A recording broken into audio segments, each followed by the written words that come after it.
The man who controls Britain's money supply controls the British Empire, and I control the British money supply. Attributed to Nathan Rothschild. Whether or not he said those exact words, the sentiment behind them was, for over a century, simply true. The Rothschild family shaped how markets were built, how financial policy was written, and how entire nations made decisions, influence that, in some form, still shapes the financial world today. At their height, no serious European politician would make a major financial decision without, in some way, accounting for Rothschild approval. I care not what puppet is placed upon the throne of England. Attributed to Nathan Rothschild. It's a chilling line, and it reveals something the family understood far earlier than most of their contemporaries. That money, not crowns, was what actually moved history. This is the story of how a single family, starting from a cramped, restricted Jewish ghetto in 18th century Frankfurt, built the first multinational bank in history, and ended up financing empires, funding both sides of Europe's deadliest wars, and accumulating a fortune that, by some estimates, exceeds $1.2 trillion today.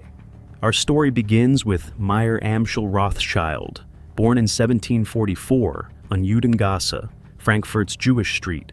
This was not simply an address, it was an enclosed world.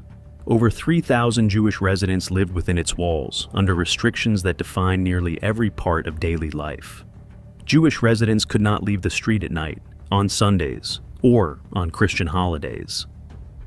They were barred from public gardens, coffee houses, and other spaces frequented by Christian residents. Gatherings of more than 2 people were prohibited. It was a constant daily reminder of outsider status, and for most who lived there, that status was simply the boundary of their lives. Mayer's path was originally set toward becoming a rabbi, exactly what his family wanted for him. But when his parents died while he was still young, so that path closed. He gave up his religious studies and instead took an apprenticeship at a banking house. There, Mayer was introduced to the world of finance, and specifically to something that would shape his entire future: rare coins from antiquity. Coins from Rome, Persia, and the Byzantine Empire were highly prized among European aristocrats, and Mayer's earliest job was sorting coins acquired through Frankfurt's twice-yearly trade fairs, which drew buyers from across the region.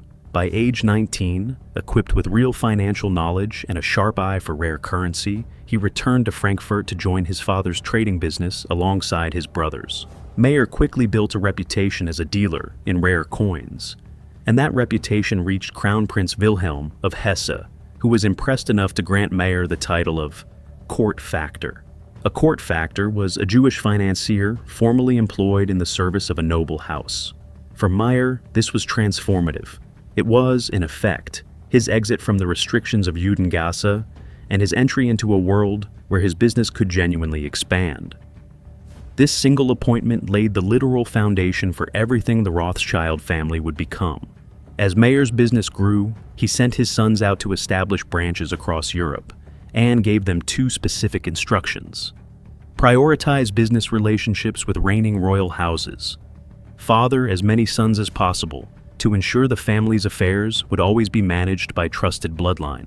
It sounds unusual by modern standards, but the underlying logic was sharp. Spreading his sons across multiple regions meant the family would never be dependent on the fortunes of a single ruler or a single national economy. In modern terms, it was textbook risk diversification, built 2 centuries before the phrase existed. And by cultivating relationships with ruling families directly, Mayer secured something beyond clients, a layer of political protection that money alone couldn't buy.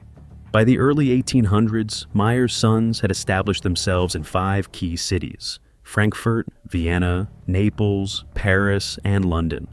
Together, these 5 linked branches functioned, in effect, as the first bank to operate across national borders, giving the family a position of financial neutrality that let them quietly shape political outcomes across the continent.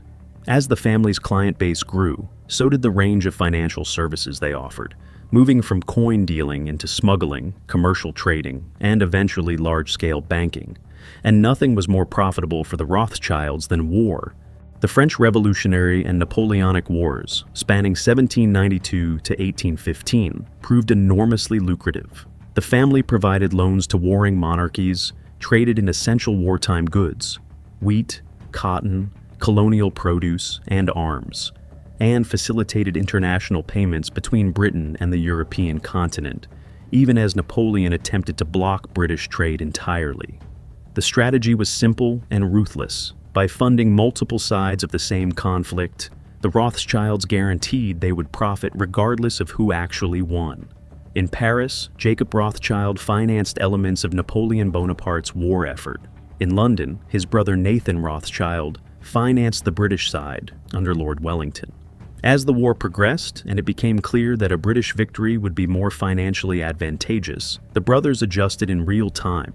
Jacob began limiting funds to the Napoleonic side, while Nathan increased British financing to ensure Wellington had what he needed to continue the fight.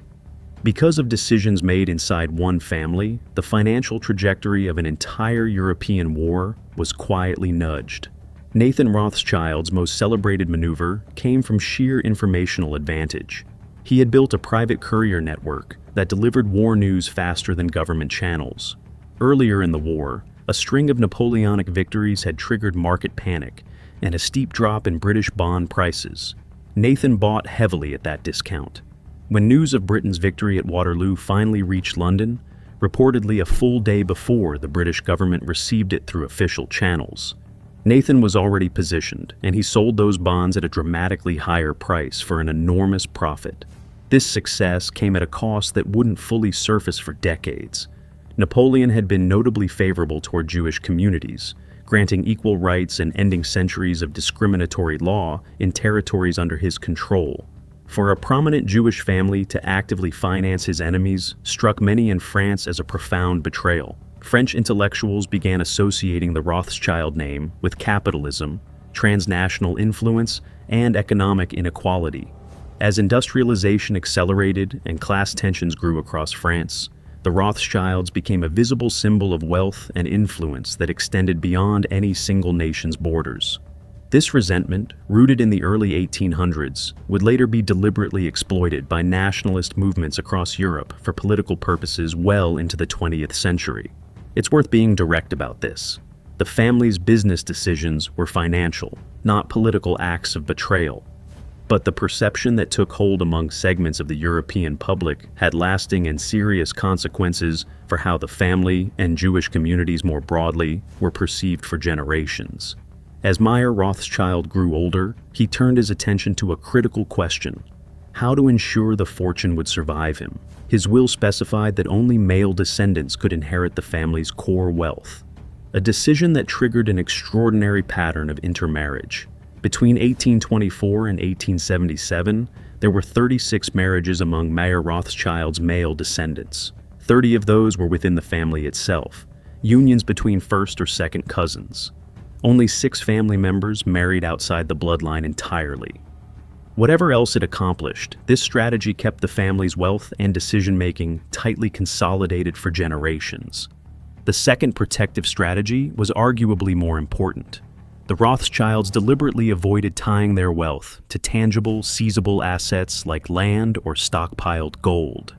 Instead, they invested in highly liquid instruments, stocks, bonds, and debt instruments that could move quickly and couldn't be physically confiscated by a hostile crowd or a hostile ruler. Given how frequently anti-Semitic violence and property seizure occurred across 19th century Europe, this was an extraordinarily prescient decision. There was simply nothing fixed for a mob or a hostile government to destroy or seize. Of Mayer's sons, Nathan Rothschild's London branch became the most dominant. His standout achievement came in 1835, when he secured rights to the Mercury mines of Spain, giving the family near total global monopoly over a mineral essential to refining gold and silver. Nathan also cultivated deep institutional relationships, ultimately securing rights to refine gold and silver for both the Bank of England and the Royal Mint, an extraordinary position of trust and access at the heart of British monetary policy. Rather than spending this wealth on visible luxury, the family reinvested aggressively, expanding into global oil and metals trading and becoming major shareholders in companies including Rio Tinto, De Beers, and later Royal Dutch Shell. By the mid-1800s, the family's reach extended well beyond banking into culture, science, and the arts. They were significant art collectors and patrons, funded zoological and horticultural expeditions to remote parts of the world, and contributed materially to scientific and historical knowledge that, in many cases, still enriches museums, galleries, and libraries today. By this point, Rothschild involvement wasn't simply about wealth. It was infrastructural to the functioning of major governments. France, 1871. Following France's defeat by Prussia, the Rothschilds provided two substantial loans that kept the French government financially functional during a critical period of post-war recovery. The Suez Canal. In London, the family supplied the British government with £4 million on extremely short notice, enabling Britain to become the principal shareholder in the Suez Canal Company. This single transaction transformed British trade, cutting the voyage time from London to India from weeks down to days, and securing the canal as a critical artery of the British Empire. The scramble for Africa Rothschild capital also helped fund the activities of figures like Cecil Rhodes, who built an enormous fortune from southern Africa's diamond rush. The family's financial backing and their controlling interest in the De Beers Company meant they profited directly from this expansion as well. Standard Oil and John D. Rockefeller. In the United States, the Rothschilds supported the rise of major American industrialists, including John D. Rockefeller. Through a controlling share in the National City Bank of Cleveland, the family provided critical financing as Rockefeller consolidated the American oil refining industry. Jacob Schiff, who had personal ties to the Rothschild family through his birth in the Rothschild-Grünschild house in Frankfurt, advised Rockefeller directly, playing a key role in negotiating the railroad rebate deals that gave Standard Oil a decisive competitive advantage and helped cement its industry dominance. One of the more debated aspects of the family's historical influence involves the founding of the State of Israel. The Balfour Declaration of 1917, Britain's public statement of support for the establishment of a Jewish homeland, was formally addressed to Lionel Walter Rothschild in his role as a recognized figurehead of the British Jewish community. It's worth being precise here. The theory that Rothschild influence directly prompted the declaration is a historical hypothesis, not a settled fact, and historians continue to debate exactly how much weight the family's involvement carried in that decision. What is well documented is that the family donated substantially to Jewish settlement efforts throughout the 19th and early 20th centuries, support that meaningfully contributed to the broader movement that ultimately led to Israel's establishment in 1948. Separately from politics, the family's charitable record was extensive. In Frankfurt alone, they supported as many as 30 charitable foundations, including public libraries, orphanages, hospitals, elder care homes, and educational funds. Their public standing reflected this influence. All 5 of Mayer's sons were made barons of the Austrian Empire. A Rothschild became the first Jewish member of the British Parliament, and another was the first Jewish person elevated to the British peerage. For a long stretch, the head of the British branch was widely regarded as the unofficial leader of British Jewry. For all their success, the Rothschild dynasty's decline, when it came, unfolded with surprising speed across the following century, driven by war, shifting politics, and the unpredictable turns of European nationalism. Naples, 1863. The first branch to close. When Giuseppe Garibaldi's nationalist forces captured Naples in 1860, the family's international ties placed them at odds with the new Italian government. Within 3 years of unification, they were forced to shut down all operations there. Frankfurt, 1901. Ironically, the original family branch closed not from political pressure, but from a lack of male heirs to continue it. Vienna, late 1930. The most tragic closure. Following the Nazi annexation of Austria, family members were forced to flee. Those who remained, including Louis Nathaniel de Rothschild, were imprisoned and released only after substantial ransom payments. Homes, businesses, and entire art collections were seized. France, occupation, and nationalization. During the German occupation, Vichy authorities seized the family's French properties. Remarkably, the business itself survived the war, only to be nationalized decades later, in 1981, under France's socialist government. It effectively ended the Rothschild presence in Paris banking, a turn of events some have wryly called Napoleon's long-delayed revenge. By the late 20th century, all 5 of Mayer Rothschild's original branches had closed, except one, London. Despite the closures, the family never disappeared from global finance. In 2008, Rothschild family holdings were formally reorganized under a single unified company, becoming a major shareholder of Paris Orléans in France, the first time in roughly 2 centuries that the family's separate business lines had operated under one structure. Today, that consolidated entity spans financial services, real estate, mining, energy, and continued charitable work, alongside more than 24 wineries worldwide. Most family members today are either directly employed within these businesses or hold investment stakes that continue generating returns. Notably, one of the original banks founded by Nathan Rothschild is still operating today. In 2022, it reported $3.2 billion in revenue, $650 million in net income, and $109 billion in assets under management. Across all current holdings, family wealth is estimated at approximately $1.2 trillion, making the Rothschilds, even after 2 centuries of upheaval, one of the wealthiest families in the world.